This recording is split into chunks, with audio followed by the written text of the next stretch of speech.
IPL এ ডাক পেতে যাচ্ছেন মুস্তাফিজুর রহমান। কলকাতার স্কোয়াডে হতে পারে ফিজের স্থান। ইতিমধ্যেই দলটি খুঁজছে এক পেসার, আর দেশটির গণমাধ্যম বলছে মুস্তাফিজুর রহমানই এগিয়ে আছে তাদের তালিকায়। এর আগের আসরগুলোতে নিয়মিতই আইপিএল খেলা ফিজ এবারই দল পাননি, তবে গুঞ্জন উঠেছে খেলতে পারেন কলকাতার হয়ে। দরজায় কড়া নাড়ছে বিশ্বের সবচেয়ে বড় জমজমাট ফ্রাঞ্চাইজি ভিত্তিক ক্রিকেট লিগ আইপিএল, আর সেখানে কলকাতা নাইট রাইডার্সের পেসার এনরিক নরকিয়া ইতিমধ্যেই পড়েছেন ইনজুরিতে। তাই তার বদলে অন্য পেসার খুঁজছে ডিফেন্ডিং চ্যাম্পিয়নরা, আর সেখানেই কলকাতার নজর বাংলাদেশিদের উপর। ওয়ান ক্রিকেটে এমন সংবাদই প্রকাশ করেছেন তাদের রিপোর্টার অনুরাগ দাশগুপ্ত। সেই প্রতিবেদনে বলা হয়, কলকাতার পছন্দের তালিকায় প্রথমে থাকতে পারেন মুস্তাফিজুর রহমান। এনরিক নরকিয়ার বদলে 2 কোটি রুপির ভিত্তিমূল্যে মুস্তাফিজকে দলে নিতে পারে বর্তমান চ্যাম্পিয়নরা। আইপিএলে 57 ম্যাচে 61 উইকেট নেওয়া অভিজ্ঞতার ঝুলি নিয়ে বসে থাকা মুস্তাফিজ দারুণ পছন্দ হবে কলকাতার জন্য। এছাড়াও চেন্নাইয়ের স্লো উইকেটে মুস্তাফিজের কাটার হতে পারে দারুণ কার্যকর।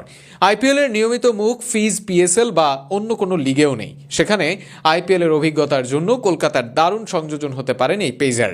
এই তালিকায় দ্বিতীয় ক্রিকেটার হিসেবে উল্লেখ করা হয়েছে রিশাদ হোসেনকে। সাম্প্রতিক সময়ে এই লেগই দারুণ ঝলক দেখিয়েছেন টি-20 বিশ্বকাপে। এছাড়াও চ্যাম্পিয়ন্স ট্রফিতে ভারতের বিপক্ষে দারুণ বোলিং ও কার্যকরী ব্যাটিং করেন রিশাদ। ওয়ান ক্রিকেট মনে করে আফগান স্পিনার আল্লাহ মোহাম্মদ গাজনফরকে নিলামে পায়নি কলকাতা। তার জায়গায় কলকাতার স্পিন ফ্রেন্ডলি উইকেটে বাংলাদেশের রিশাদকে চাইলে দলভুক্ত করতে পারে ফ্রাঞ্চাইজিটি। তবে পিএসএল এ ডাক পাওয়া রিশাদ আসলে বিবেচিত হবেন কিনা সেই প্রশ্ন থেকেই যাবে।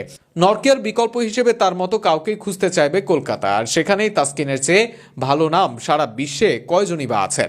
নতুন বলে তাসকিন দারুণ কার্যকর, বলে পেজ আছে সুইং। পিএসএলেও দল পাননি তাসকিন, চাইলে খেলতে পারবেন যে কোনো দলে।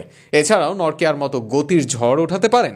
সব মিলিয়ে এই দেশি স্পিড স্টারের ওপর চাইলে ভরসা রাখতে পারে যে কোনো বাংলাদেশি দল। সব মিলিয়ে ওয়ান ক্রিকেটের নজরে এই 3 বাংলাদেশি ক্রিকেটার। যদিও এখনো পর্যন্ত কলকাতা থেকে আনুষ্ঠানিকভাবে কোনো বাংলাদেশিকে নেওয়ার খবর বা কারো প্রতি আগ্রহের খবর শোনা যায়নি, তবে ভারতীয় মিডিয়া থেকে করা নিউজ দৃষ্টি আকর্ষণ করতেই পারে আইপিএল এর ফ্র্যাঞ্চাইজিটির। সব মিলিয়ে দেখা যাক এদের কেউ আদৌ দল পান কিনা।